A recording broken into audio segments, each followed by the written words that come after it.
Ich hatte ja letztens eine kleine OP an meinem Bein und da war ich in so einem Vorbereitungsraum drin, wo mir vorab schon mal ein paar Schmerzmittel, Drogen etc. verabreicht wurden. Geil. Wo ich schon ein bisschen so eine Leck mich am Arsch-Haltung angenommen habe, schon langsam. Und dann lag ich da so auf meiner Liege und dann war da ein riesengroßer Fernseher vorn, wo Tierdokumentationen eingelaufen sind. Ja. Und dann ging's um Schneehasen in den schottischen Highlands. Und da habe ich natürlich aufgehorcht, weil ich war ja gerade in den schottischen Highlands und habe dann da zugeschaut und zugehört. Und es war schön, weil erst einmal haben sie 2 männliche Schneehasen gestritten um ein Weibchen. Klar. Und wenn Hasen kämpfen, dann stehen die sich gegenüber und dann fuchteln die nur so mit den Pfoten. Also die stehen sich auf den Hinterbeinen, so fuchteln so. Wie so Kindergartenkinder, die streiten. Also eigentlich richtig witzig. Auf jeden Fall hat dann der junge Schneehase gewonnen. Und da gab es einen Kommentator, der hat alles kommentiert, was passiert. Also sie haben Kraft um die Schneehasenfrau. Ja. Dann hat der junge Schneehase gewonnen. Dann ist die Schneehasenfrau davongelaufen. Dann wurde das vom Kommentator kommentiert mit, sie macht es ihm aber auch nicht einfach und so. Und ich habe mir die ganze Zeit gedacht, renn, Schwester, renn, renn. In meinem vernebelten Hirn. Dann ist sie stehen geblieben. Dann ist der junge Schneehase auf sie draufgekupft, hat sie aber recht angestellt. Sie ist dann wieder weggelaufen. Dann sagt der Kommentator, ja, ist ja noch ein junger Schneehase vom letzten Jahr, der weiß noch nicht, wie das geht. Sie wieder weggelaufen. Der junge Schneehase wieder hinterhergelaufen.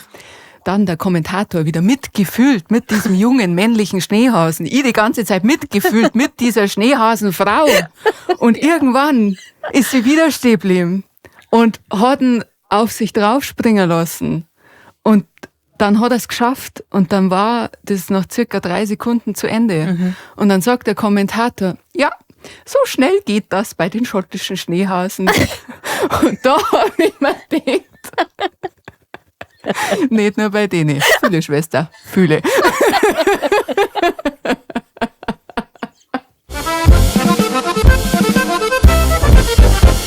Wellensittich Stammtisch. Wellensittich Stammtisch. Wellensittich Stammtisch. Wellensittich Stammtisch. Wellensittich Stammtisch.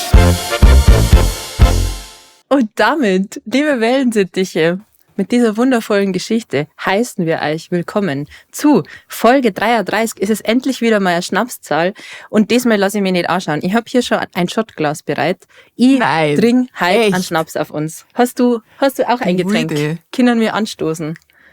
Ich habe hier ein Glas Wasser. Prost. Prost. Auf uns. Oh Gott, es ist so ein Riesenhumpen. Das ist keiner mehr. Ich glaube, es ist ein Doppelter. Aber was trinkst du da? Was ist für ein Schnaps? So fein, ein Frangelico. Schau an, hört. Ich habe keine so große Auswahl gehabt, ich habe das nehmen müssen, was da war.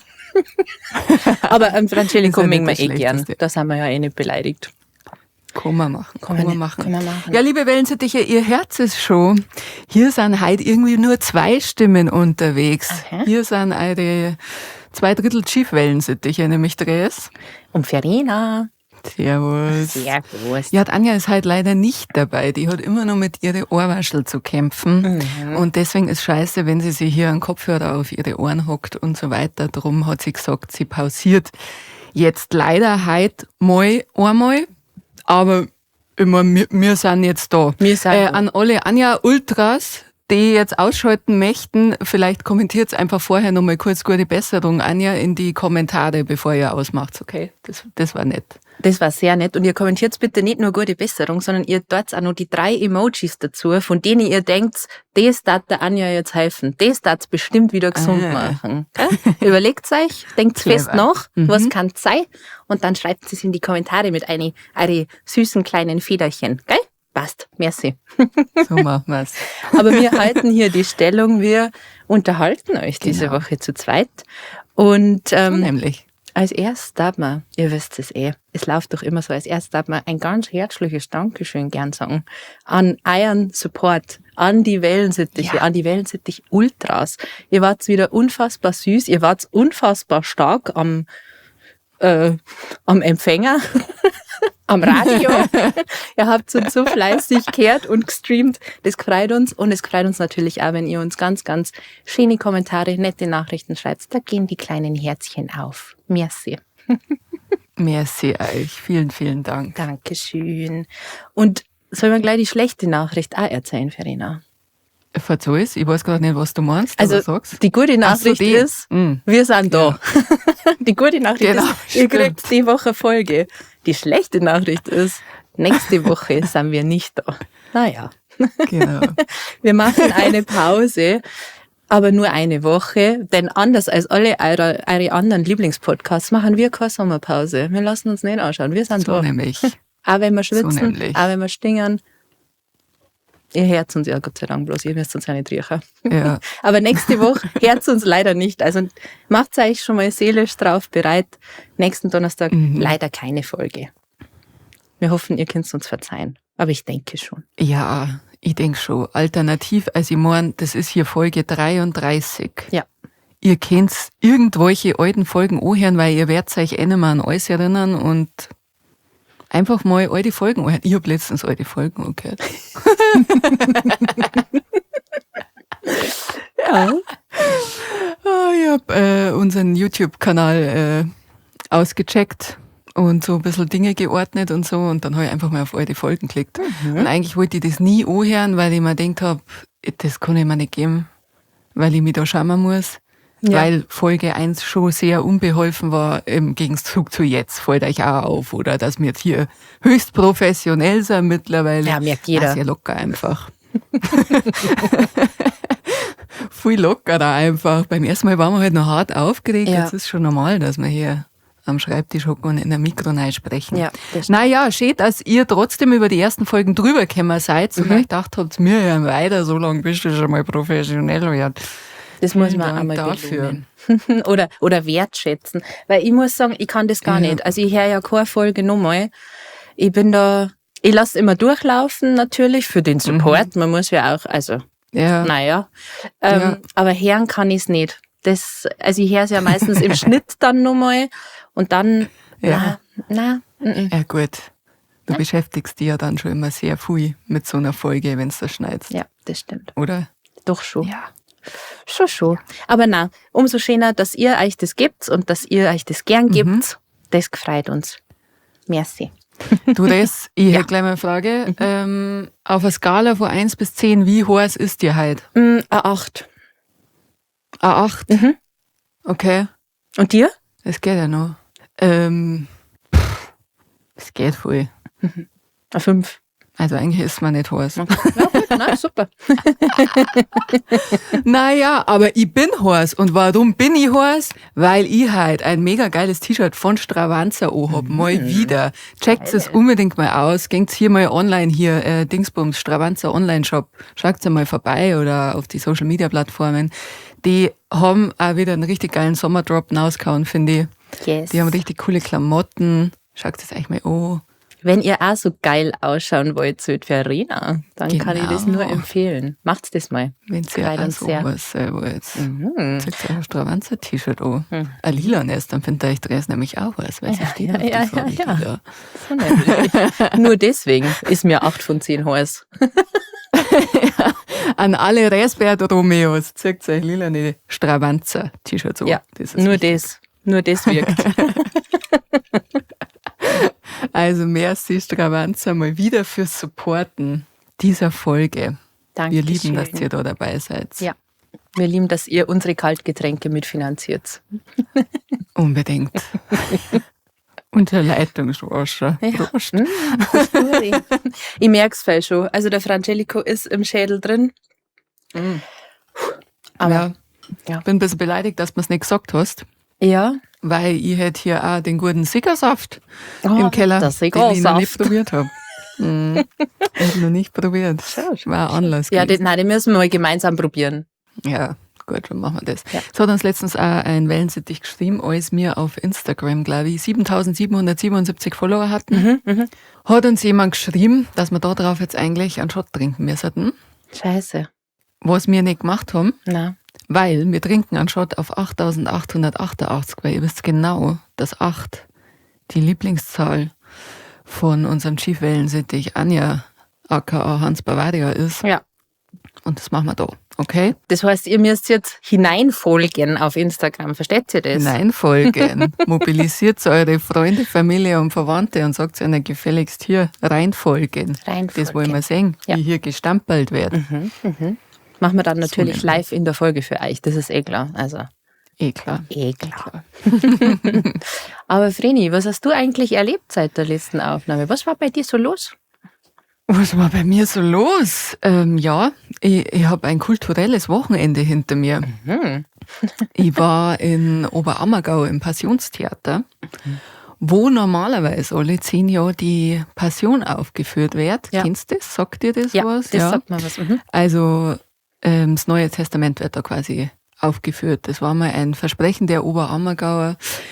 Ich weiß die Geschichte nicht ganz genau, verzeiht's mir bitte. Ich glaube, es war wegen der Pest oder so, weil sie das überstanden haben und dann haben sie gesagt, dafür führen sie alle 10 Jahre die Passion auf. Oder Das so. ist eigentlich auch lustig, gell? Dass man sagt, danke, Sie haben uns gerettet, Herr Jesus.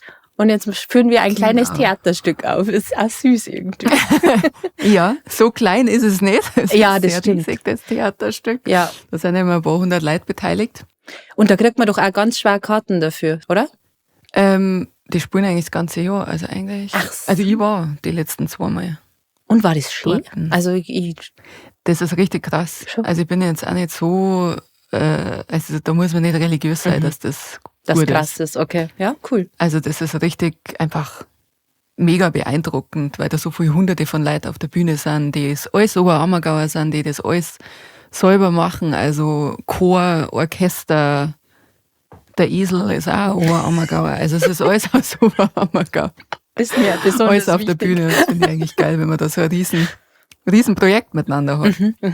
Genau. Und dieses Passionstheater gibt's aber heute die anderen 9 Jahre auch, wenn nicht Passion ist. Und da haben sie auch immer Aufführungen mal drin. Ja. Das machen sie jetzt, glaube ich, schon länger.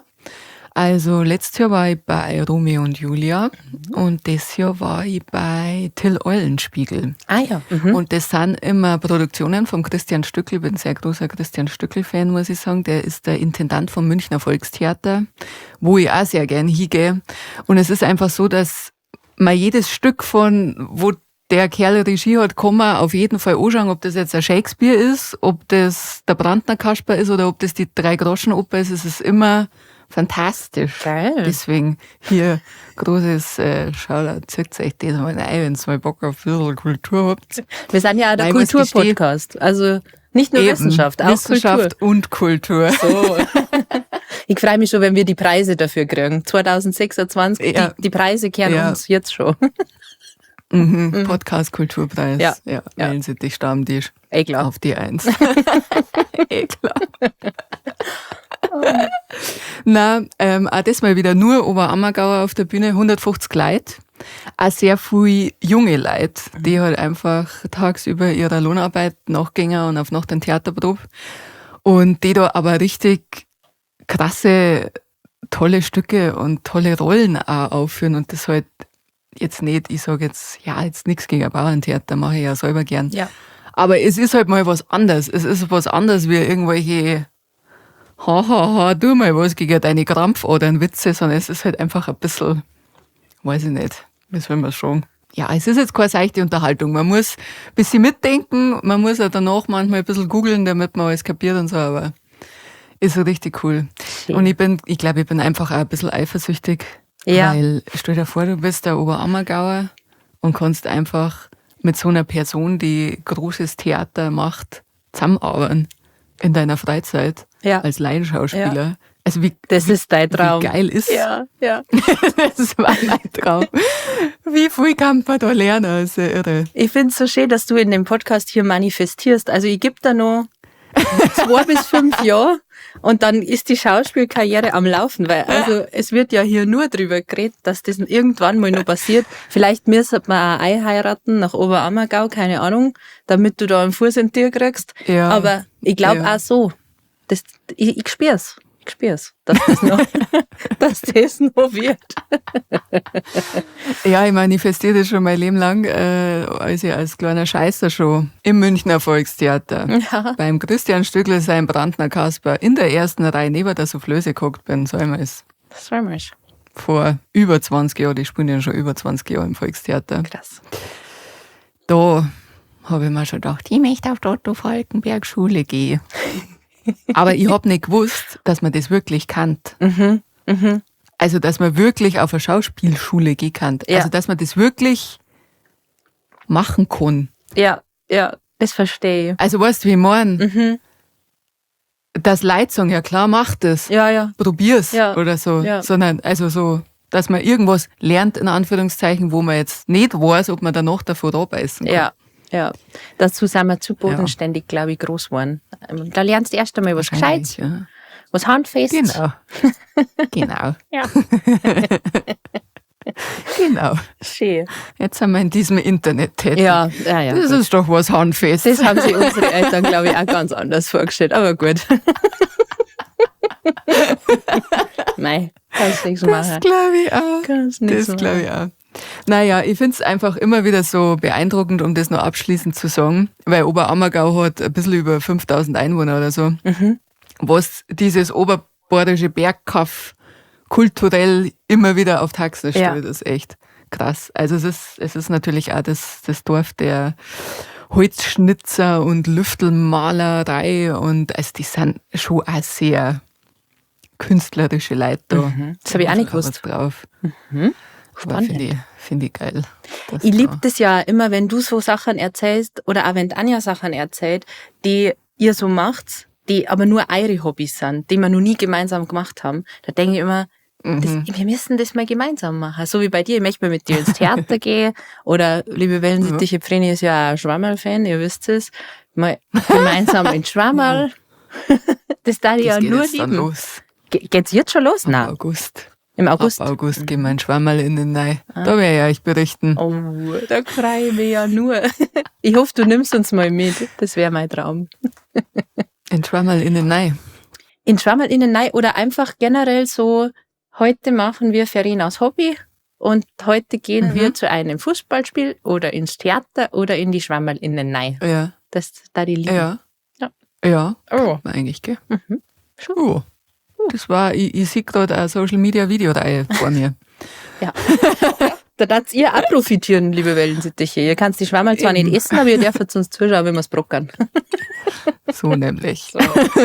Ich habe da aber immer ein bisschen Sorge. Also bist du da gut im Erkennen von die Guten, beziehungsweise im Erkennen von die Schlechten, dass wir Ja. die nicht mitnehmen? Ja, also ich erkenne, wenn es ein Starbulz ist. Und was anderes mengen wir eh nicht. Okay, passt. Gut, nein, dann bin ich schon zufrieden. Bin schon beruhigt. Also was ich nicht weiß, was das ist, nehme ich auch nicht mit. Aber Reda, was hast denn du erlebt? Ich habe tatsächlich nichts Kulturelles erlebt. Ich schaue schon wieder rüber. Ich schaue aus meinem Balkonfenster raus und ich schaue zu meinen Tomaten. Und wenn ich dir sag, dass wir die mittlerweile bis zur Achsel gängen, dann Echt? ist das nicht übertrieben. Die sind so riesig. Man muss die, glaube ich, irgendwann oben abzwicken, damit sie die Kraft nicht ins Wachsen Ach so, ja. stecken, sondern in die Früchte. Aber es freut mich so sehr. Ich kann da, und gefühlt kannst du denen beim Wachsen zuschauen. Ich gehe in der Früh hinaus und tue ausgeizen, also an die, wie sagt man denn, an die Gabelungen muss man die neuen Triebe ausreißen, damit die, wie gesagt, halt Kraft nicht in die Triebe stecken, sondern in die Früchte. Das tue ich in der Früh und auf die Nacht habe ich das Gefühl, sind schon wieder welche da. Also es ist ein Fulltime-Job. Und jetzt, wie ich auf dem Festival war, habe ich das Gefühl, haben sie ihre Mutter auch vermisst. Also ich habe es erst wieder ein bisschen hochpäppeln müssen. Sie haben das ein oder andere Blatt ein bisschen hängen lassen. Aber jetzt, doch, da geht wieder was. Ja. Und ich freue Okay. mich schon sehr drauf, wenn die ersten Früchte rot werden. Also sie sind jetzt so, ja, 1-2 Euro Stück groß. Und es sind ja nur Cocktailtomaten, also sie dürfen jetzt dann aufhören zum Wachsen und dürfen jetzt dann rot werden. Ja. Ich hätte nichts dagegen. Okay. Ich bin gerade ein bisschen sauer, weil du immer noch kein Beutel Das stimmt. wachsen hast lassen. Das stimmt, ja. Ja. Ja. Ja. Ja. Heu bestimmt noch, oder? Ja. Ja. Ich glaube auch. Ihr müsst jetzt einfach mal vorbeikommen und euch das anschauen. Aber ihr müsst euch halt den Balkon auch teilen mit den Tomaten. Es ist eng. Man kann gerade nicht so gemütlich draußen sitzen, weil halt überall Tomatenpflanzen ist. Das wäre okay für mich. Ja. Ich bin also eine Person, die gern in der Balkontür hockt und einfach nur die Haxen ausstreckt. Ah, schön. Das ist auch okay. Ah, nicht schön. Doch, ja. Bei meinem Balkon ist das auch eine Option, weil der der ist nicht so tief. Da muss man fürs einfach nach. Und dann- Ja, und dann kann man endlich eine Balkonhalbe gemeinsam trinken. Das haben wir nämlich auch noch nie gemacht. Jetzt kommt's auf, dass wir hier, was wir Was hier ja für noch Verfehlungen ist- haben. Ja. Ja, was ja noch ist, hier ab, wann ist das? Mitte August oder ab 12. August herum, sind ja Sternschnuppennächte, gell? Wirklich? Die Perseiden, Oh. Wissenschaftspodcast, Achtung, die Perseiden fliegen da, da gibt's extrem viel Sternschnuppen. Ihr habt Und das von hier meinem zuerst Balkon gehört. aus hat man den geilsten Sternschnuppenblick nämlich. Da kannst du zuschauen, wie wirklich minütlich hier die Sternschnuppen vom Himmel fallen. Wow, romantisch. Das sind die besten Balkonhäuben. Das Sternschnuppenbalkon gemeinsam heute. erleben würden. Oh, das war wirklich schön. Oh. Ihr habt es in der letzten Folge ja gehört, dass wir uns für Anfang August verabredet haben. Ihr müsst nämlich wissen, wir haben uns schon sehr lange nicht mehr gesehen für unsere Verhältnisse.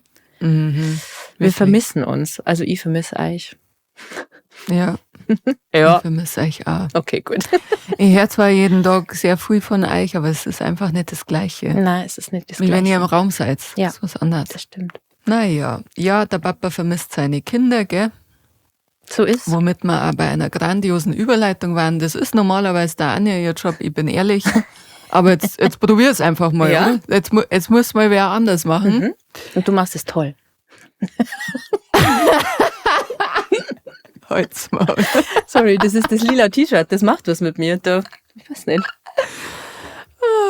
Der Papa vermisst seine Kinder und an der Stelle wollte ich die fragen, Reis. Hast du eigentlich irgendwelche Gegenstände oder Verhaltensweisen, die eigentlich für Kinder vorbehalten sind?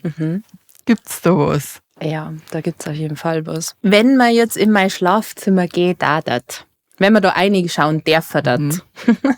Dann darf man am Kopfende meines Bettes einen Hasen sitzen sehen. Das ist mein Kuscheltier, seit ich auf der Welt bin. Das ist ein Chibo-Has. Den hat mir damals, ich weiß gar nicht, von wem ich den hab. Weiß ich nicht. Aber den gibt's auf jeden Fall, seit ich auf der Welt bin. Der heißt Hoppel, natürlich. Und der schlaft leider, was heißt leider? Der schlaft in meinem Bett. Der kehrt da nämlich hin. Es hat eine Zeit gegeben in meiner rebellischen, ich bin zu cool für Kuscheltiere Zeit. Da hat er nicht in meinem Bett schlafen dürfen, aber darüber bin ich hinweg. Und jetzt teilen wir uns jede Nacht die Decke. Und ich lieb's sehr. Ich hab den auch wirklich so im Arm, wenn ich schlafe. Also das ist, ja, genau, der Hoppel wohnt bei mir. Und wenn wir schon bei so Kuscheltier-Sachen sind, da hatten manche vielleicht auch sagen, meine Handtaschen ist nicht ganz, ist eigentlich eher was für Kinder. Ich habe so eine Handtaschen, die ist ein kleiner Bär. Also die ist aus so Teddystoff und hat einen Bärenkopf und zwei Arme und du kannst sie jetzt aufmachen. Und ja, ist eine normale Handtaschen. Sie ist eigentlich für Die Kinder. lieb Ich lieb's auch sehr. Ja. Manchmal denke ich dann, na, bist du nicht zu alt dafür? Und dann denke ich mir, wer entscheidet das? Ich. Eben.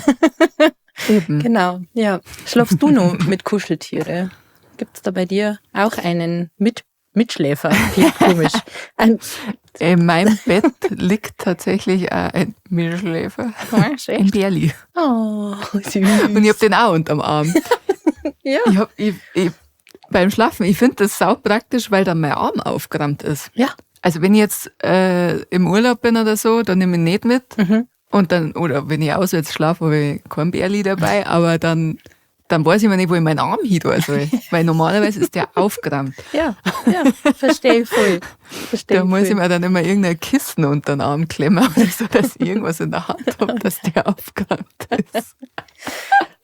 Hast du das als Kind gehabt? Also du hast ja bestimmt mehrere Kuscheltiere gehabt, wie du klar warst. Ja. Und bei mir war das so, dass die alle im Bett waren und ich habe aber ein schlechtes Gewissen gehabt, denen gegenüber. Wenn ich einen mehr gekuschelt habe als den anderen, Ja. dann ist losgegangen, dass Ja. ich gedacht habe, scheiße, jetzt ist der brutal traurig, weil ich den nicht so fest gedruckt habe wie den anderen. Ja. Hast du das Ja. auch gehabt? Okay, Ja.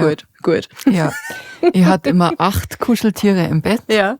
Und dann gab es noch ganz viel auf dem Regal. Also ich konnte wirklich nicht alle in den Arm nehmen. Ja. Aber meine 8 Liebsten waren im Bett und die habe ich aber auch wirklich alle 8 in der Hand gehabt. Die, die haben auch eine bestimmte Reihenfolge gehabt, wie die nacheinander hier. Ja. Süß. Das liebe ich ja nur. Ja, doch. Das freut mich, dass dir da auch so gegangen ist. Ich habe immer gedacht, das ist ein bisschen übertrieben. So schlechtes Gewissen gegenüber Kuscheltiere oder gegenüber Gegenstände. Aber als Kind waren das schon meine Besties einfach. Ja, Ist so. voll. Und wenn wir beim Einschlafen sind, da weiß ich, dass wir auch was gemeinsam haben zum Einschlafen. Ja. Da werden hier auch Kinderhörspiele gehört. Wobei, ja doch, es ist ein Kinderhörspiel. Brauchen wir uns nichts vormachen. Verena und ich hören sehr gern die 3 Fragezeichen zum Einschlafen. Und wenn wir irgendwo gemeinsam sind, also weiß ich nicht, wenn wir jetzt bei der Anja schlafen oder so und wir sind im selben Raum, dann ermitteln wir auch gemeinsam. Also dann wird ein Fall ausgesucht, der passt thematisch. Ein Themenfall wird rausgesucht, genau. Und dann Einer, der ermitteln passt zu dem, was wir heute erlebt haben. Ja. Vom Titel her. Es gibt ja zum Glück 100.000 die 3 Fragezeichen-Fälle, also da gibt's immer einen, der passt und dann hören wir das zum Einschlafen. Ja. Das darf mich interessieren, ob die Wellensittiche auch erstens 3 Fragezeichen Ultras sind und zweitens, ob ihr auch was zum Einschlafen anhört. Weil ich glaube, das ist gar nicht so selten. Ich glaube, das tun Oder? viel Leute, ja. Ich weiß nicht, Ja. also ich bin ja ein bisschen drin in dieser 3 Fragezeichen-Fan-Welt. Wer mir auf Instagram folgt, hat mitgekriegt, dass ich von einem Gressern die 3 Fragezeichen-Fall als Intro sprechen dürfen habe auf Bayerisch. Da habe ich mich so gefreut, als wir die geschrieben haben. Das mega. war gut. Ja, weil ich liebe den Podcast schon ganz lang und die machen halt immer so die 3 Fragezeichen-Fallbesprechungen und da haben sie halt jemanden braucht. Also du hast für den Podcast das Intro Ja, geschrieben, genau. oder? Nicht für So, die ja. 3 Fragezeichen-Hörspiel, sondern für einen Podcast. Ja. Ja, das hat mich sehr gefreut. Und das sind halt auch erwachsene Männer in ihren, Fettnäpfchen, in ihre 40er, glaube ich. Und also ich bin mir sicher, dass die 3 Fragezeichen-Fanbase schon auch erwachsene Leute hat. Aber es ist, also eigentlich am Ende des Tages ist es ein Kinderhörspiel. Das lässt sich nicht wegdiskutieren. Wobei ich sagen muss, dass ich das als Kind und auch als Jugendliche eigentlich gar nicht so gehört habe. Das habe ich tatsächlich erst angefangen, im Erwachsenenalter Ach so. zu hören, weil ich früher immer Schiss davor gehabt habe. Okay. Es war mir zu gruselig. Ich war schon eher die Pumuckl, Benjamin Blümchen, Bibi und Tina, Bibi Blocksberg-Fraktion. Ach so, ja, okay. Also was zum Einschlafen anhören auf jeden Fall immer. Ja. Aber 3 Fragezeichen erst seit ich groß bin. Deswegen habe ich auch die wenigsten Fälle bisher gelöst, weil ich höre es immer zum Einschlafen an. Und ich kenne dann immer die erste Viertelstunde, aber viel weiß ich nicht, wie es weitergeht. Ja, bei mir war das anders. Ich habe in meiner Kindheit und Jugend einen Büchereiausweis gehabt und habe da jede Woche Kassetten und CDs abgeholt und da waren die 3 Fragezeichen natürlich mit dabei.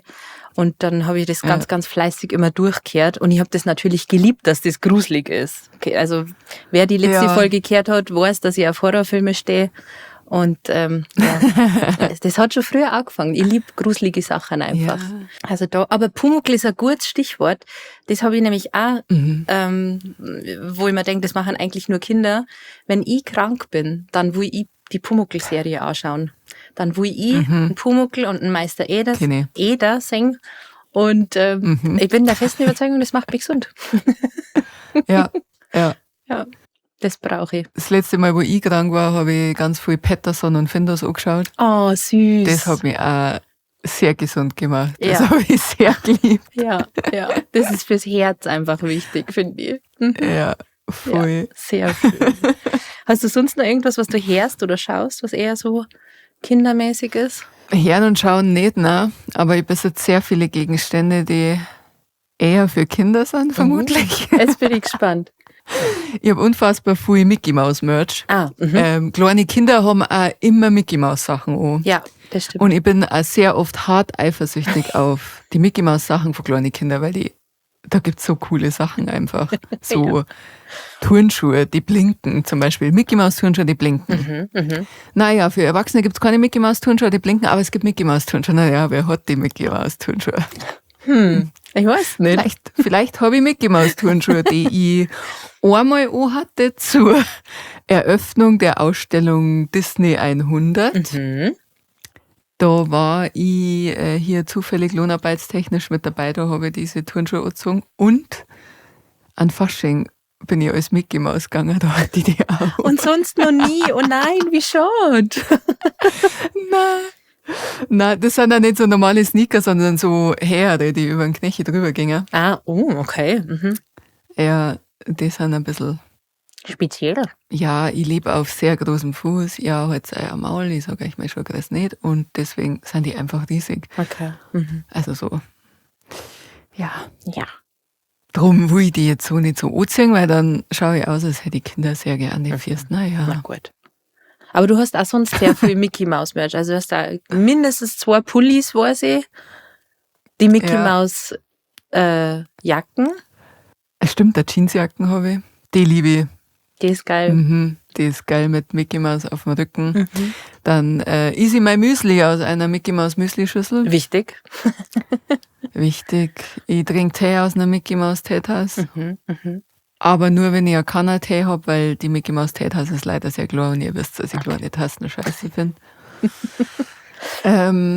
Ich habe das Ziffernblatt von meiner Uhr. Hier ist ein Mickey Maus. Ja. Aber weißt du noch, wie das angefangen hat? Also hat das als Kind schon angefangen, die Liebe? Nein, das kam später. Mhm. Das fand ich so in meiner Jugend cool. Hey, es gab doch auch, hast du einen Snoopy-BH gehabt? Mhm. Nicht? Nein. Hat nicht jedes Madel irgendwann, jeder Teenager einen Snoopy-BH gehabt? Liebe Wellensittiche, sagt es uns. Habt ihr einen Snoopy-BH gehabt? Ich nämlich nicht. Okay, mein erster BH war ein Snoopy-BH. Okay. Und es gab auch sehr viel Mickey Maus-BHs, hatte ich auch. Ah ja, nein. Mhm. Ja, Das Ja. habe ich übersprungen anscheinend. Ja. Na ja, gut. okay. Naja, schade. Schade. Also bei meinen Freundinnen war Snoopy-BH war auf jeden Fall der War Shit. wichtig. Okay, ja, gut. Und Na, Mickey Maus schon auch. Also ich erinnere mich an einen Mickey Maus-BH. okay. Hm. Okay. Nein. Da muss das irgendwie angefangen haben mit dieser Mickey Maus. Und jetzt is ich mein Brot aus einer Mickey Maus Brotbox. Naja. Naja, so ist halt. Zeigt es an. Und was ich da richtig geil finde, ist, also ich stehe auch auf so einen Scheiß wie Paw Patrol ist doch bei kleinen Kindern mega in einem gewissen Alter. Ja. Das ist eine Zeichentrickserie. Und das sind, glaube ich, Hunde mit Superkräfte, oder? Ich Ja. habe noch nie Paw Patrol angeschaut. Aber es gibt eine Seife, Ja. wo man, wenn man draufdruckt, kommt da so ein Ein Pfotenabdruck. Schaum raus. Ach so, ja. Mhm. Und das ist ein Pfotenabdruck, Ja. ja genau. Ja. Und ich glaube, Anja hat das als erstes gehabt, oder? ja. Die hat das gehabt. Ja. Und dann habe ich das gesehen und habe mir gedacht, Alter, ich brauche Paw Patrol Seife. Natürlich brauche ich eine Seife, die einen Pfotenabdruck auf meine Hand macht. Ist ja wohl klar, oder? Hallo? Jeder will das. Jeder will das. Ja. Jeder will das. Auf jeden Fall. Also für so einen Geschmarri, der eigentlich dafür da ist, dass Eltern sehr viel Geld für ihre Kinder ausgeben. Hier, hallo, Ich kauf's. ich gebe sehr gern sehr viel Geld für mich aus, für Kindersachen. Ich nimm 5. Gib her. Ja. Oh, das 100. Mickey Maus T-Shirt. Alter, ich habe sogar ein Mickey Maus Radeltrikot. Gut, dass Anja nicht dabei ist, weil die darf darf mir jetzt ausrasten. abschubsen von meinem Stuhl. Ja. Ah, geil. Das habe ich auch nicht gewusst. Mhm. Schick. Ja. Schick, Und ich liebe schick. mein Mickey Maus Radeltrikot. Nimmst das? Also so Gegenstände habe ich gar nicht so viel. Aber was bei mir echt oft der Fall ist, Thema Geld ausgeben. Ich weiß nicht, ob dir das ein Begriff ist, aber in meinem Freundeskreis ist der Begriff Kindereinkauf. In meinem Freundeskreis, so ist dazu da nicht dazugehört, oh Gott. Oh, sind wir wieder mal so weit. Das Schlimme ist, dass mir gar nicht aufgefallen ist. Schon damit aufgefunden, okay, passt schon. Okay. Das sind keine Freunde. Nein, Okay, eben. verzeih. Von Lose deinem Freundeskreis Bekannte. redest. Ich verzeih mal von meinem Freund. Der große Freundeskreis. Gell? Verzeih von deinem großen Freundeskreis. Also in meinem Freundeskreis ist ja so, dass es den Begriff Kindereinkauf gibt. Das ist ein Einkauf, wenn du an der Kasse stehst und auf dieses Förderbandel schaust, es hat gerade sehr lang geschalten. Der Schnaps ist noch im Schädel drin, es hat gerade sehr lang gedauert, bis mir das Okay. Wort eingefallen ist. Wenn du da hinschaust auf deinen Einkauf und du denkst, ah krass, das hätte auch ein 10-Jähriger gekauft, wenn du dem 20 € in die Hand gedruckt hättest und gesagt hättest, jetzt kaufst du, was du magst. Ja. Also so Ja. nur Spaßgetränke, ein Backel Chips, Gummibärli, irgendwas, was glitzert aus dieser Abteilung vor der Kasse, irgendwie so ein Flummi oder so ein Glibberhand. Solche Kindereinkäufe. Und das gibt's So, relativ oft ja. bei mir. Dass ich so einen Ja? richtigen Kindereinkauf mache und dann auch so denke, boah, scheiße, du stehst da gerade an der Kasse und alle um die rum haben Obst und Gemüse gekauft und du stehst da und bist der 10-jährige Bub mit dem 20-Euro-Schein. Aber ja, das passiert oft. Ja, mein Gott. Ja, mein Gott. Ich nehme Alibi halber dann immer auch noch ein Obst oder ein Gemüse mit. Nur 2 Damit's Äpfel nicht oder ganz so- nebengelegt. Dass nicht nur Scheiße auf dem Mantel liegt. Na, Aber nur Scheiße Einkäufe mache ich tatsächlich eher selten. also bei mir gibt's so 2 Arten von Einkäufen. Das ist so, ich kaufe jetzt so richtig, ja, Erwachsenei, so einen Wocheneinkauf, so wirklich alles, was ich brauche und dann auch noch ein bisschen, keine Ahnung, Waschmittel oder so. Oder halt eben Kindereinkäufe. Die passieren dann auch meistens so kurz vor Ladenschluss. Also eine halbe Ja, Stunde bevor ja. es zusperren, gehe ich nochmal ein Ja. und kaufe irgendein Klump einfach. Das fühle ich. Ja. Das ist so Samstagabend, nichts vor, allein daheim, keinen Bock zum Kochen. Ach, ich hole mir eine Tiefkühlpizza. Und das wird dann der Ja, Kindereinkauf. genau, komplett, ja. Das habe ich auf jeden Fall auch noch. Doch. Und was ich auch noch habe, Ja. sind Spiele, die spiele, die sonst, glaube ich, eigentlich größtenteils Kinder spielen. Also Videospiele. Da bin ich auch sehr anfällig. Also das Spiel, Okay. das ich aktuell am meisten spiele, ist Fortnite. Und das ist echt so ein, ja, so ein Kinderspiel eigentlich. Ich bin Echt, da ist auch, es? ja, also das spielen schon auch Erwachsene. Aber das hat auch auf jeden Fall eine sehr große Kinderfanbase auch. Und ich bin auch der Überzeugung, dass wenn ich da verliere, dass ich immer gegen Kinder verliere, weil die haben einfach die schnelleren Reflexe. Die schießen schneller als du. Da ist das hier noch nicht so verkalkt im Schädel. Ja. Okay, aber um was geht's bei Fortnite für so Menschen wie mich, die keinen Plan von Computerspielen haben? Das ist ein Shooter und das Spielsystem ist quasi Battle Royale. Das heißt, du landest mit 100 Leuten gemeinsam auf einer Insel und wer zum Schluss überlebt, hat gewonnen. Und du musst die anderen halt erschießen.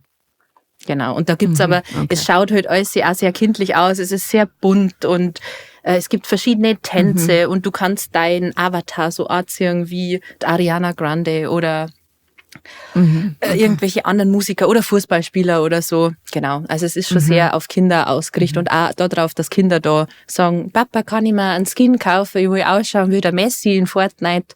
Also so quasi. Ja, na, klingt echt nach einem super Kinderspiel, wenn man sich da gegenseitig da schießt. Ja. Auf jeden Fall. Ja. Ja, doch. Ja, doch, das ist wichtig. Das mit dem Kinder eher in der Freizeit verbringen. Also ich habe ja exzessiv die Sims gespielt. Gut, da haben wir auch Leute da saufen lassen oder sterben lassen, indem wir es eingemauert haben. Ja. Da haben wir schon auch die menschlichen Grenzen ausgetestet. In den Raum eingesperrt und dann Tier weg da. Ja. Und geschaut, wie sie sich einpissen und dann sterben. Naja, schade. Genau. Grausam waren wir ja. Ja.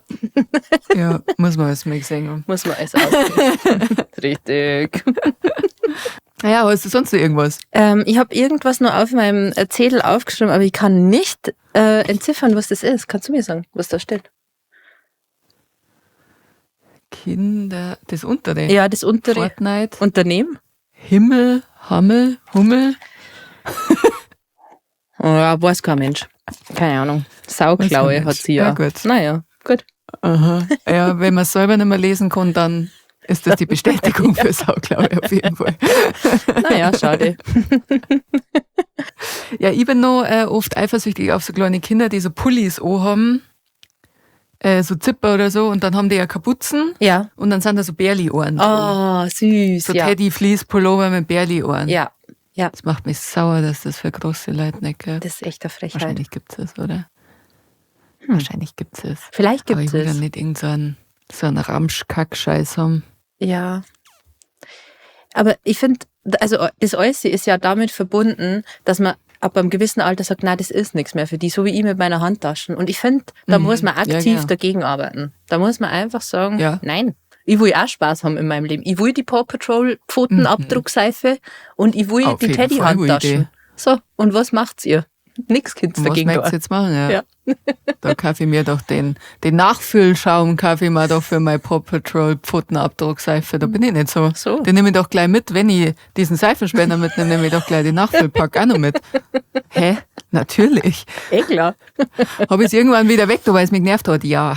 Kann sein. Vielleicht. Aber hey, ich hätte noch ein bisschen was drin im Nachfüllpack. Also ich habe es nicht weggeschmissen, ich habe es nur weg da vom Waschbecken. Falls ich mal wieder Lust drauf habe, Ja. stöß wieder hin. Falls mal Kinder zu Besuch sind. Ja gut, Herr Deser, nachdem du deine Sauklaue Ja. nicht mehr lesen kannst. Ich halte es auch nochmal für die Sittiche in Kamera. Falls ihr das lesen könnt, was da steht, sagt's mir's gern. Sagt's Bescheid. Es steht nicht scharf. Sagt's Bescheid. Apropos, falls ihr erkennen könnt, was das ist.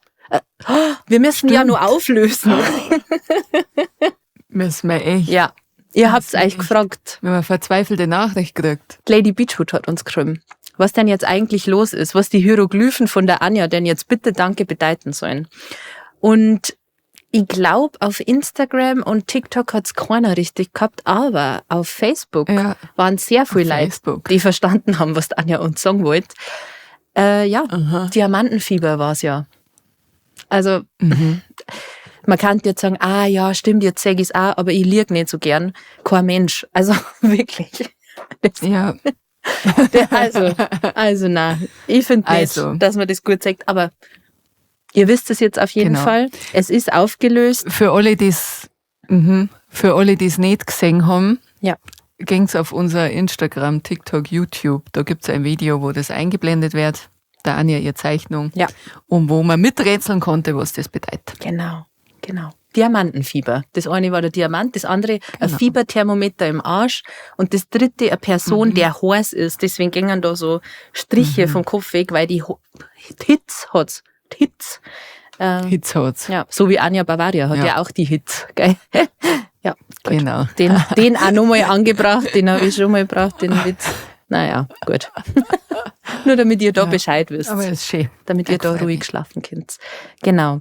Stimmt, ja, aber jetzt haben wir es aber, oder? Jetzt haben wir es. Jetzt haben wir's, aber ich habe noch einen Tipp, Okay. Verena. Bist du Hallo. bereit? Wenn ihr das Herz, dann ist dieses Event schon vorbei. Am 14.07. im Bad Tölz hat man Blut spenden können und sie als Stammzellenspender typisieren lassen. Und uns hat ein Wellensittich geschrieben, ob wir das teilen können. Ihr habt es vielleicht in unserer Story gesehen, da haben wir das auch schon geteilt. Das war eine Aktion vom Bayerischen Roten Kreuz. Da ist um einen Sigi gegangen. Der Sigi hat nämlich Leukämie und der braucht einen der sucht einen Stammzellenspender. Und wir können jetzt natürlich in der Folge nur hinterher Werbung dafür machen, aber wir wollten euch einfach sagen, es ist immer gut, Blutspenden zu gehen, wenn ihr gesundheitlich dazu in der Lage seid und on top, lasst euch doch typisieren, wer Stammzellenspender. Verena kann berichten, dass man das ganz easy von daheim aus machen kann. Ja, bei DKMS kann man Stammzellenspender werden. Also wenn ihr hier ins Internet innen eingeht, DKMS, googelt, da kann man sich ganz leicht typisieren lassen. Da bestellt man einfach so ein Typisierungskit zu sich heim. Da muss man einfach ein Wattestabal in seinem Mund so auf- und abrollen und schickt es denen dann wieder zurück. Also alles kostenlos und so weiter. Und dann ist man da in der Kartei mit drin und dann kann man eventuell mal Leben retten, was eine sehr gute Sache ist. Also macht's mit, Yes. sagt uns Bescheid, wenn ihr es gemacht habt, da freuen wir uns. Und dann hoffen wir natürlich auch sehr, dass für den Sigi ein Stammzellenspender gefunden werden kann. Genau. Alles Gute, So Sigi, nämlich. unbekannterweise. Ja, gut, Räder. Aber jetzt Aber jetzt geht's weiter geht's weiter. Ich bin ganz gespannt. mit einer der wellensittichschen Lieblingskategorien. Die 3 Besten, die 3 Schlimmsten. Die 3 Besten, die 3 Schlimmsten. Oh nein, leck mich fett in die Fressen geschissen. Und zwar, sag ich dir jetzt, was wir heute schönes machen. Ich habe gesehen, du hast gerade Luft geholt, du willst eigentlich. Aber na, ich sag's dir. Red nur zu. Man merkt gar nicht, dass wir ein bisschen aufgeschmissen sind, wenn die Leaderin nicht leadet. Ja, weil wir verlassen uns sonst immer drauf, dass Anja halt von Kategorie zu Kategorie leitet und heute, wir Genau. haben uns nicht ausgemacht, wer die Überleitungen macht. Deswegen ist es jetzt ein bisschen, Na. es ist eine Überraschung. Es ist eine Wundertüte für uns alle, auch für euch. Aber wie meine Oma immer gesagt hat, besser als in die hohle Hand gekackt. Und ja, also ihr habt die Wahl gehabt zwischen keiner Folge und einer aufgeregter, flügelflatternder, wir wissen nicht genau, wer die Überleitungen macht, Folge. Und deswegen, wie gesagt, besser als in die hohle Hand gekackt. Herzlich willkommen zu die 3 besten, die 3 schlimmsten bayerischen Wörter in unsere Herzen innen drin. Und in unsere Ohren innen drin. Verena, leg los. Ich kann anfangen. Ja. Ich leg los mit den 3 schlimmsten bayerischen Wörter. In meinem Herzen und in meine Ohren innen drin. Auf Platz 3 der schlimmsten bayerischen Wörter in meinem Herzen innen drin ist das Wort Lungerharing. An sich ist Lungerharing ja eigentlich ein sehr treffendes Wort, wenn man bedenkt, was ein Lungerharing beschreibt. Was ist was das ist ein denn? Lungerharing? Ja, wenn man so ein Rot so Ja. aus dem Ein Schleimpfropfen, so aus da dem die Hals so. raus. Ein Glachi. Was? Ein Schleimpfropfen. Hätte ich jetzt auf Hochdeutsch gesagt. Glachi, ein wunderschönes Wort. Ja. Ein Schleimpfropfen. Okay, also man zieht einen Schleimpfropfen, Ja. egal, aus seiner Lunge, Rachen, Hals, Ja. Hoch. hoch. Und das ist ein Lungenharing. Ja. Und nachdem ein Haring, also ein Hering, ein kleiner Fisch, Ja. ja auch irgendwie ein bisschen schlonzig ist und so, passt es so vom Wort her eigentlich sehr gut. Also ich finde, das ist von der Wortkomposition her ist es ein Meisterwerk. Ja, kannst nix sagen. Aber es ist aber auch irgendwie widerlich, weil an sich ein Lungenharing kreislig ist und weil aber auch die Vorstellung an Haring sich hier irgendwie raufzuwirken ist auch anreinig, oder? Ja, und auch generell das Geräusch, mit dem das verbunden ist, dann spucken die Ja. meisten Leute Männer aus. Und das, Männer. Ja, Muss man sagen. und das ist Man alles ein muss bisschen eklig. Und woran ich auch immer denken muss, das wird Anja auch, also das muss ich jetzt für die Anja stellvertretend erzählen, ist die Geschichte mit dem Lungenharing im Storkriegel. Kennst du die? Weiß ich gerade nicht. Das ist von einem bayerischen Comedian, vom Gerhard Polt, ist das halt auch so ein Bit, den er hat. Und das heißt der Lungenharing. Und da geht's halt darum, dass er irgendwo Bier trinkt aus einem Storkriegel. Also ein Bierglas aus Stein. Das ist quasi, du sägst da nicht rein, außer du schaust von oben rein. Und er trinkt halt sein Bier und irgendjemand hat ihm da einen Lungenharing reingelassen in sein Bier. Und er trinkt unwissentlich und schmeckt halt den in seinem Rachen und beschreibt es halt so und dann kriecht mir der Lungenharing da ganz langsam an. Und das hat Anja mir mal erzählt, weil wir irgendwo waren, wo wir halt auch aus Storkriegel getrunken haben, dass sie seitdem immer Angst davor hat. Und seitdem muss ich da immer daran denken, wenn ich aus einem Storkriegel trinke, dass ich Angst habe, dass da ein Lungenharing drin ist. Ja, genau. Ich finde, das ist eine berechtigte Angst. Einen fremden Lungenharing trinken, für Teufel. Also, um Gottes Willen.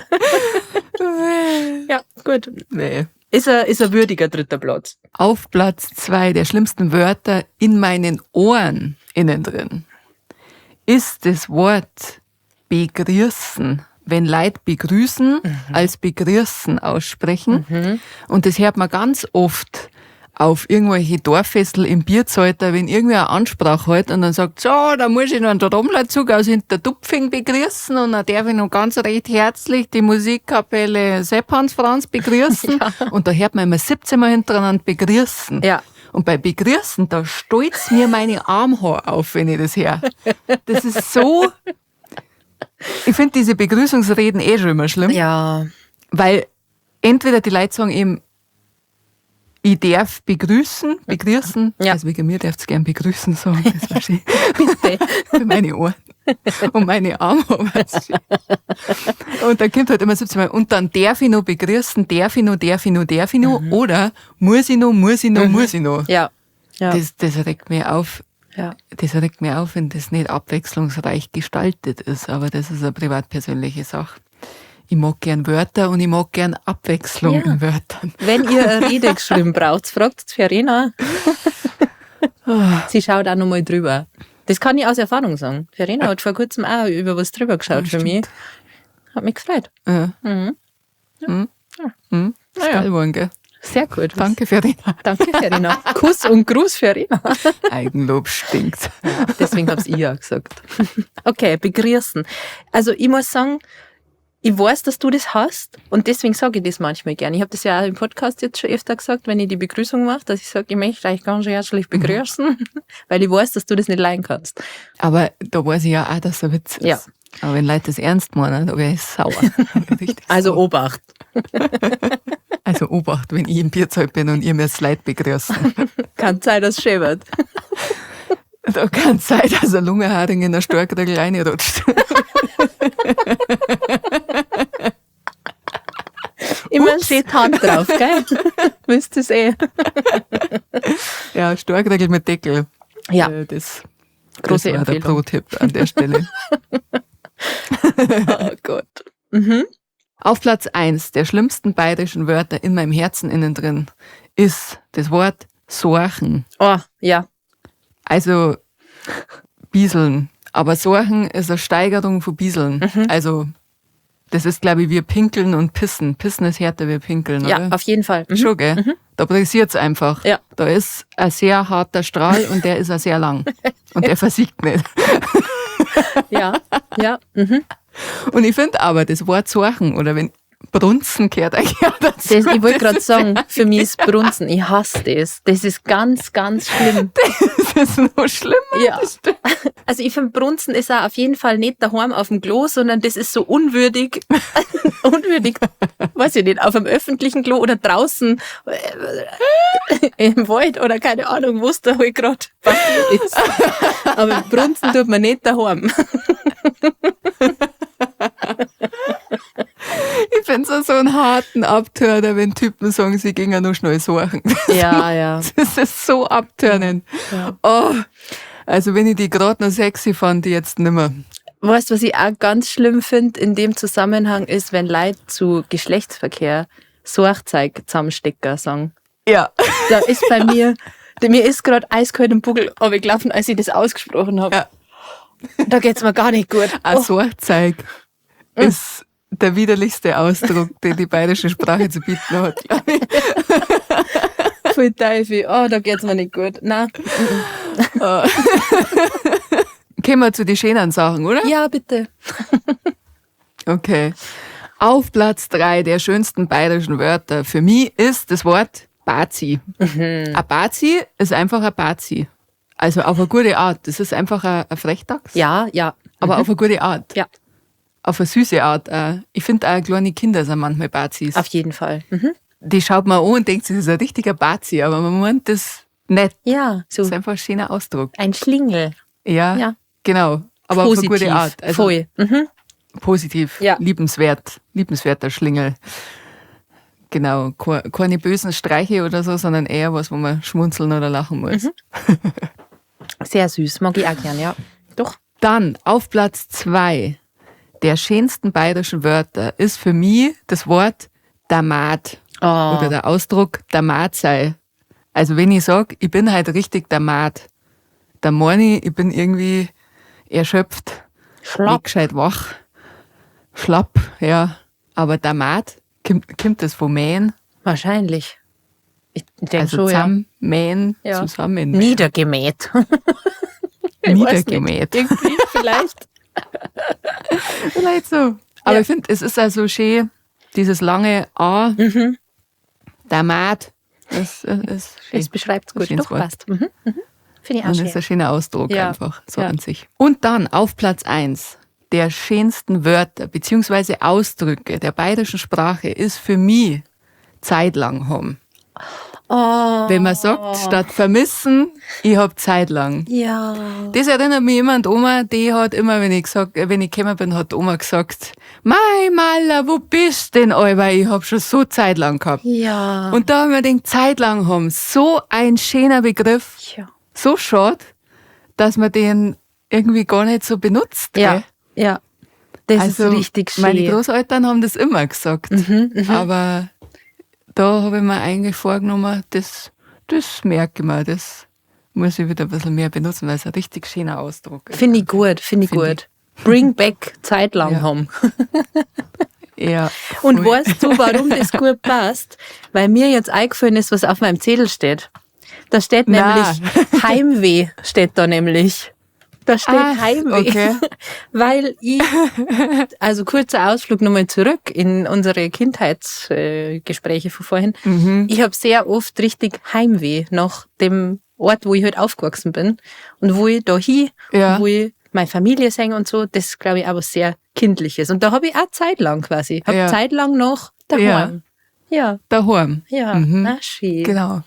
Voll gut, wie das hier ineinander greift. Wahnsinn.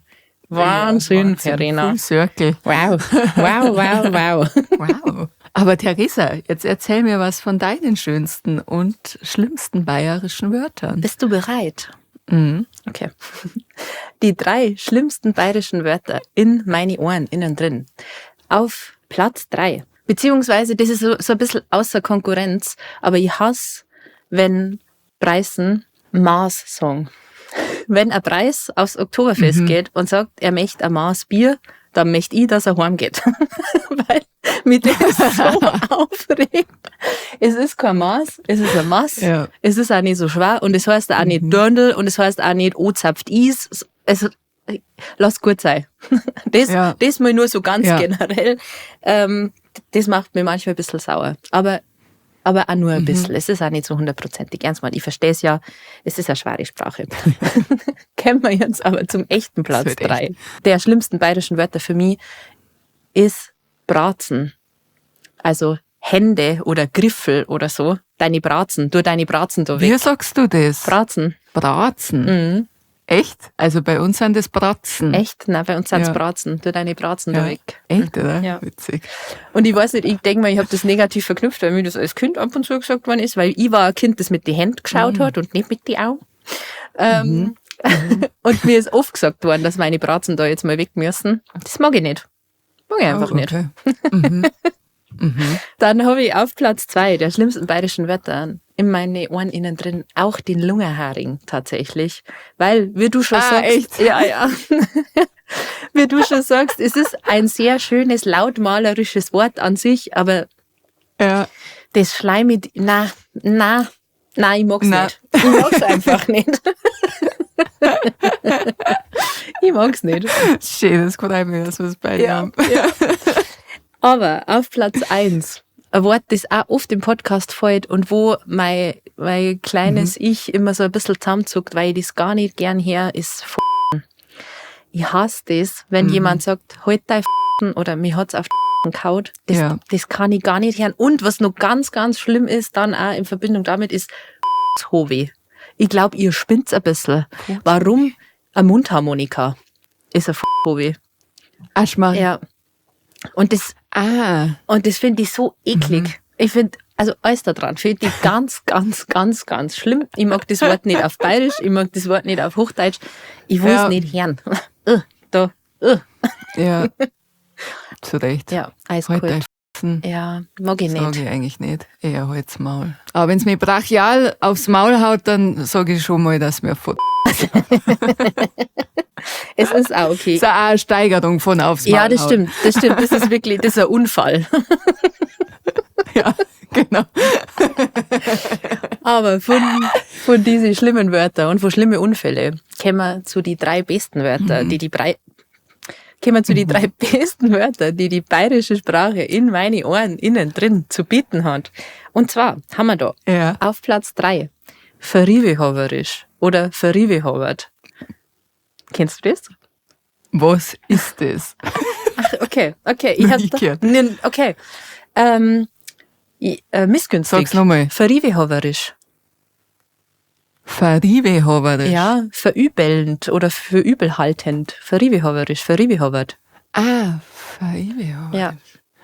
Das Das liebe ich. Also das ist, ich finde, das geht so schön über die Lippen. Verrivehoverisch. Und ich mag auch, was das bedeutet. Also es ist was Negatives natürlich, aber wenn man dann sagt, jetzt sei halt nicht so verrivehoverisch. Ich mag das. Das ist so richtig. Verrivehoverisch. Ja. Das muss man üben, da verrenkt man sich Zunge. Verrivehoverisch. Ja. Verrivehoverisch. Sagt es nach, liebe Wellensitte hier. Und jetzt alle Verrivehoverisch. Okay, ja. Übrigens ist hier wieder mal alles klausurrelevant, gell? Also nicht, dass ihr denkt, das war nur in die ersten paar Folgen so, dass hier klausurrelevante Dinge gesagt worden sind. Auch das. Ich hoffe, ihr schreibt's mit, weil auch das wird abgefragt. Genau. Ja. Also Friwehaverisch. So heißt's und ich lieb's sehr. Okay. Dann kommen wir zu Platz 2 der schönsten Wörter, die die bayerische Sprache in meine Ohren innen drin zu bieten hat, ist ein Oberpfälzer Ausdruck, den ich durch meine Oberpfälzer Freunde, die ich hier auch schon mal erwähnt habe, kennengelernt habe. Domi, das geht an die, falls du das hier hörst. Das Wort kenne ich, oder den Ausdruck kenne ich durch die und durch euch. Und das finde ich so lustig. Und zwar sagen die, wenn die sich aufregen oder ausrasten, sagen die ausfasseln. Und das ist so geil. So. Ich fasselt aus. Das ist schön, ja, stimmt. Das liebe ich komplett. Stimmt. Das hat auch erst irgendein Wellensittich uns geschrieben. Ja. Nachdem hier der Oberpfälzer Wellensittich der Woche ein bisschen Gas gegeben hat in seiner Selbstinszenierung und Beweihräucherung, was sehr lustig war, by the way. Da kam auch als Story-Antwort einfach mal Oberpfalz fasselt komplett aus. Und das liebe ich. Das fand ich auch schön, ja, stimmt. Ja, die Vorstellung, also finde ich einfach schön. Es sagt sie gut, klingt lieb, gefällt mir richtig gut. Und dann komme ich jetzt zu Platz 1 der schönsten bayerischen Wörter in meine Ohren innen drin. Und zwar ist es in Samsehen. Kennst du das? Theresa, ich fühle mich gerade, als war ich irgendwo an der Nordsee geboren. Was ist das? Sag's nochmal. In Samseen. Also es sind 2 Wörter. In Samseen. Aha.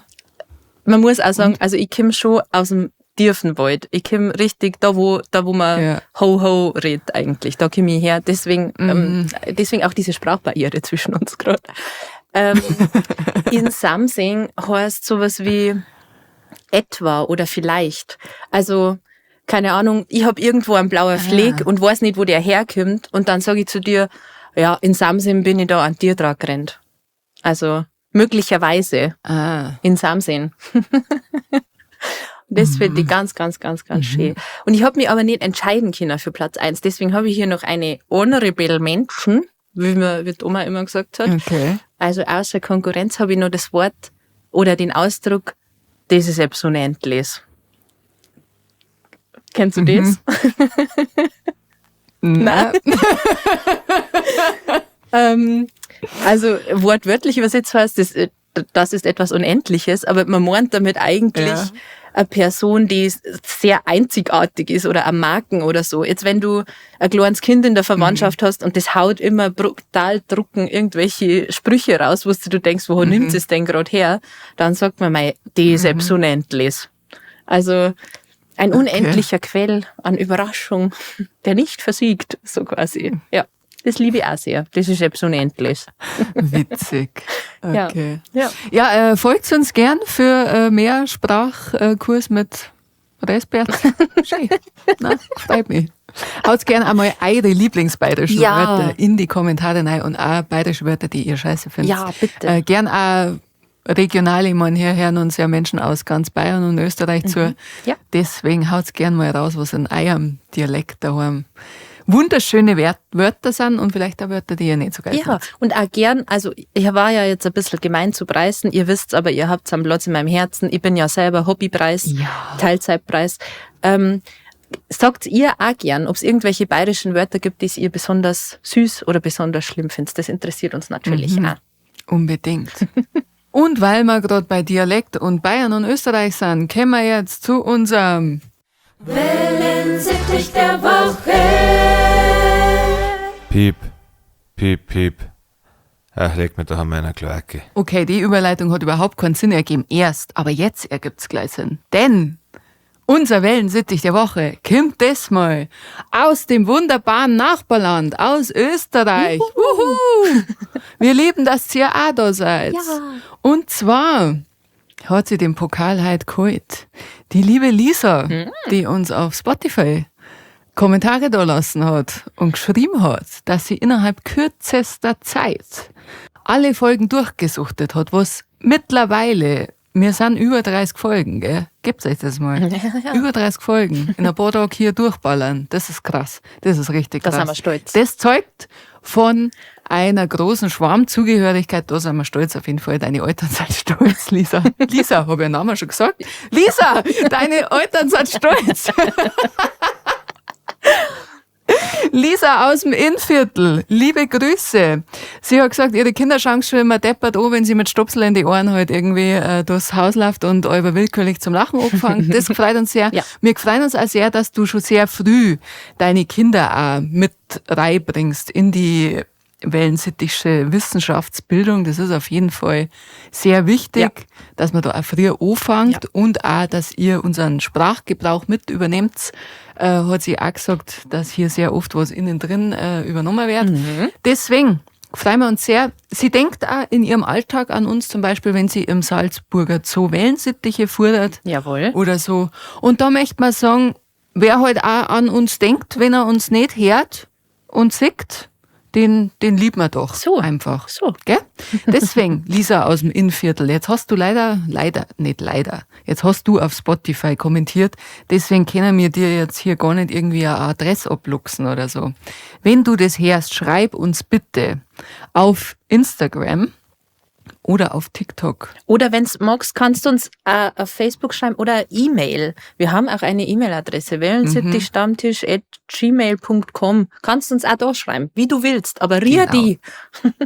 Aber rier die und sag uns deine Adresse, damit der Briefsittich nach Österreich mal wieder flattern kann. Juhu. Da war er schon viel zu lang nicht mehr. So. In diesem Sinne, vielen Dank für deinen Support. Merci, Lisa. Und auch an alle anderen Wellensittiche, die hier zuhören. Falls ihr das noch nicht gemacht habt, es war sehr, sehr wichtig, dass ihr uns, wenn ihr uns auf Spotify oder Apple Podcast hört, dass ihr uns unbedingt folgen müsst. Ja. Klickt auf Wellensittich Stammtisch und klickt da auf Folgen. Das hilft uns sehr, sehr viel, weil je mehr Leute uns folgen, desto mehr da denkt sich der Spotify oder Apple Podcast App, das muss ein toller Wellensittich-Stammtisch sein, den müssen wir noch mehr Leute sagen. Das war wichtig. Von dem her, wenn ihr uns unterstützen wollt, dann bitte, bitte folgt uns auf diese Plattformen, folgt uns auch auf sämtliche Social-Media-Plattformen, klar, wir haben es gerade gesagt, Instagram, TikTok, Facebook. YouTube gern, ja. Und wenn du dabei seid, lasst uns auch sehr, sehr gerne eine 5-Sterne-Bewertung dort. Es geht auf Spotify und auf Apple Podcasts. Auf Spotify haben das schon über 500 Sittiche da. Das bedeutet uns unfassbar viel. Ich kann mir nicht mehr vorstellen, wie viel 500 Leute in einem Raum sind. Das kommt mir sehr, sehr viel vor. Aber lasst es gerne noch mehr werden. Wenn ihr Freunde habt, die uns auch hören und uns noch keine 5-Sterne-Bewertung gegeben haben, erinnert es mal freundlich daran, dass uns das extrem helfen hat. Und dann sagen wir, vielen Dank. Habt eine schöne Woche ohne uns. Ihr schafft das. Wir glauben an euch. Hört einfach in der Zeit, wie gesagt, unsere alten Folgen. Und dann sehen wir uns in 2 Wochen wieder in eure Ohren innen drin. Da sehen wir uns auf alle Fälle. Hoffentlich sehen wir uns nicht Hoffentlich im Ohren sehen wir uns innen nicht im Ohr. Hoffentlich hören wir uns nur. Auf Social Media ist übrigens keine Pause. Es geht weiter. Wir sind für euch da. Also am Start bleiben hier. Liken, kommentieren, speichern, Videos verschicken, dazu schreiben, hahaha, sind die Wellensittiche lustig. Schaut ihr dieses tolle Video doch mal an. Ihr wisst es eh. Ihr wisst. Merci für euren Support. Ihr seid die geil. Besten. Bis bald. Wir küssen eure Schnäbel. Servus. Bis dann. Servus.